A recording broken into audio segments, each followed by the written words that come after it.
Hello friends, welcome to my channel. आज आप लोगों के साथ बात कर रही हूँ हिंदी फिल्मों के भूत की। हाँ जी, बिल्कुल सही सुन रहे हैं आप, हिंदी फिल्मों के भूत की। पुरानी मूवीज़ तो आपने देखी है ना? हाँ हाँ, बिल्कुल सही, एकदम सही। तो आइए आज बात करती हूँ हिंदी फिल्मों के भूत के बारे में। तो इससे पहले कि मैं वीडियो को स्टार्ट करूं, चैनल को सब्सक्राइब कर लीजिए, बेल आइकन प्रेस कर लीजिए ताकि आने वाले हर वीडियो का नोटिफिकेशन आपको टाइमली मिलता रहे। फटाफट से बोलती हूँ और जल्दी से चलती हूँ वीडियो की तरफ। तो आइए स्टार्ट करते हैं वीडियो को। ये कहानी है बैंडिट क्वीन फिल्म के बाबू गुज्जर की। ये वही कलाकार हैं जिन्हें राम से ब्रदर्स की फिल्मों में अपने भूत के किरदार को निभाते हुए देखा होगा। इनका नाम है अनिरुद्ध अग्रवाल। बीते 20 दिसंबर को इनका जन्मदिन था। 20 दिसंबर 1949 को देहरादून में अनिरुद्ध अग्रवाल जी का जन्म हुआ था। अनिरुद्ध जी ने कभी ख्वाब में भी नहीं सोचा था कि वो एक दिन इतने बड़े एक्टर बन जाएंगे। ये तो बस बीएससी की पढ़ाई कर रहे थे। एक दिन देहरादून में जितेंद्र जी की फिल्म की शूटिंग चल रही थी। अनिरुद्ध अग्रवाल जी भी अपने कुछ दोस्तों के साथ शूटिंग देखने पहुंच गए और जब उन्होंने जितेंद्र के प्रति लोगों की दीवानगी देखी तो इनके मन में ये आया कि भाई मुझे भी जीवन में ऐसा कुछ करना है जिससे लोग मुझे देखें, लोगों की भीड़ मुझे देखना पसंद करे। तो कुल मिलाकर अनिरुद्ध अग्रवाल जी भी फिल्म इंडस्ट्री में आने की सोचने लगे। उन्होंने फिल्मी दुनिया से खुद को जोड़ने का ख्वाब देख लिया। अनिरुद्ध जी ने फिल्मी दुनिया में जाने का ख्वाब तो देख लिया, लेकिन घर पर इसके बारे में किसी से कुछ भी नहीं बताया, क्योंकि अनिरुद्ध जी अपने पिता से बहुत डरते थे। पिता को अगर पता चल जाएगा कि ये फिल्म लाइन में जाना चाहते हैं तो भाई वो बड़े नाराज होंगे, शायद गुस्से में हाथ भी उठा देते। अनिरुद्ध चुपचाप कॉलेज में होने वाले कल्चरल इवेंट में पार्टिसिपेट करने लगे, नाटकों में भी हिस्सा लेने लगे।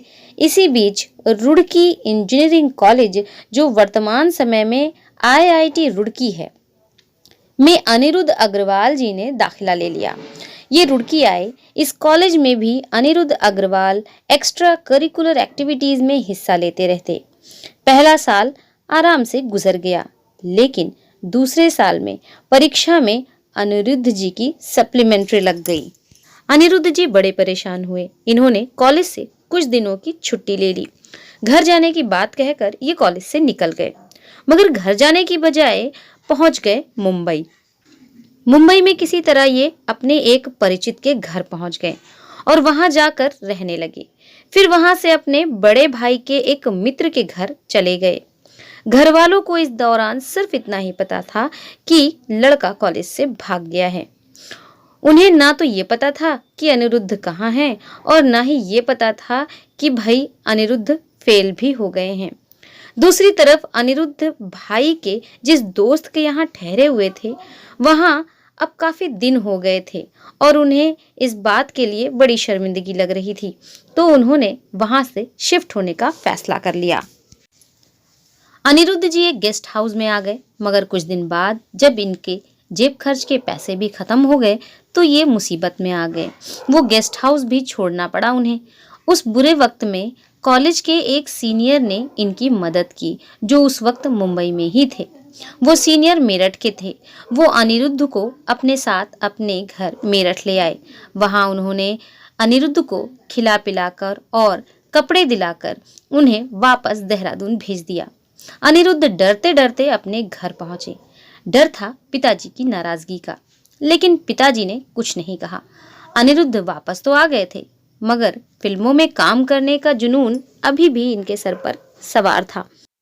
इस वक्त तक इन्हें FTII पुणे का भी पता चल चुका था, सो इन्होंने वहां दाखिला लेने की तैयारी शुरू कर दी। फिर सही समय आया तो इन्होंने दाखिले के लिए अप्लाई भी कर दिया। अनिरुद्ध जी का इंटरव्यू मुंबई में हुआ। किसी तरह से ये मुंबई पहुंचे।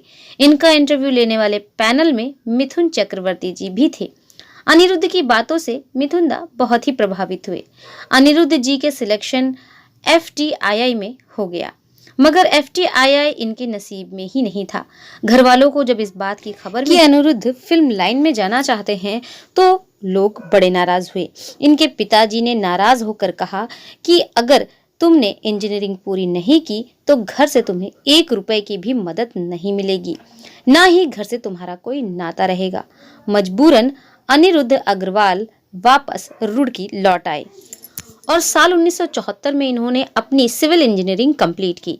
डिग्री भी मिली, लेकिन डिग्री के डिसिप्लिन बॉक्स में इन्हें 0 दिया गया था, क्योंकि ये अपने दोस्तों संग खूब धमाचौकड़ी मचाते थे।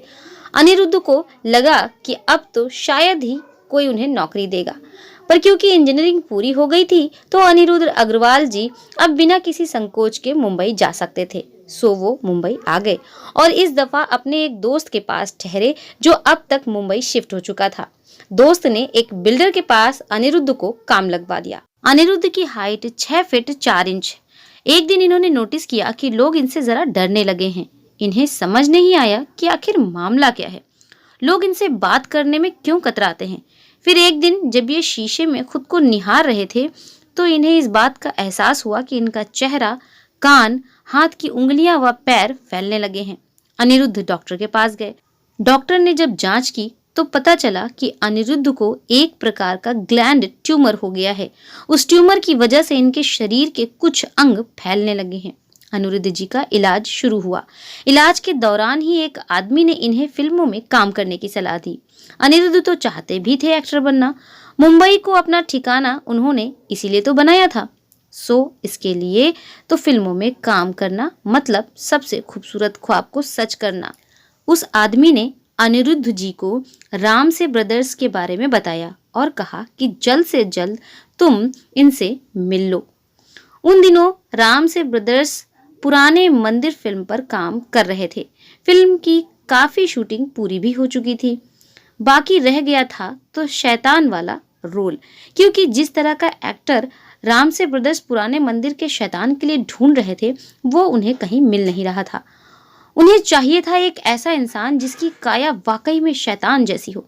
इसलिए जब अनिरुद्ध अग्रवाल राम से ब्रदर्स के ऑफिस पहुंचे तो वहां खुशी का माहौल बन गया, क्योंकि राम से ब्रदर्स को जैसा चाहिए था वो खुद उनके ऑफिस में चलकर आ गया, जबकि वो तो एक वक्त पर हार ही मान चुके थे कि भाई हम जो सोच रहे हैं वो कैरेक्टर हमें नहीं मिल पाएगा।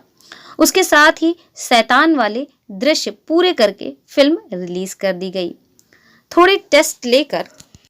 कुछ टेस्ट लेने के बाद अनिरुद्ध अग्रवाल को पुराना मंदिर फिल्म के लिए साइन कर लिया गया और इस तरह अनिरुद्ध अग्रवाल बने पुराना मंदिर का राक्षस सांबरी।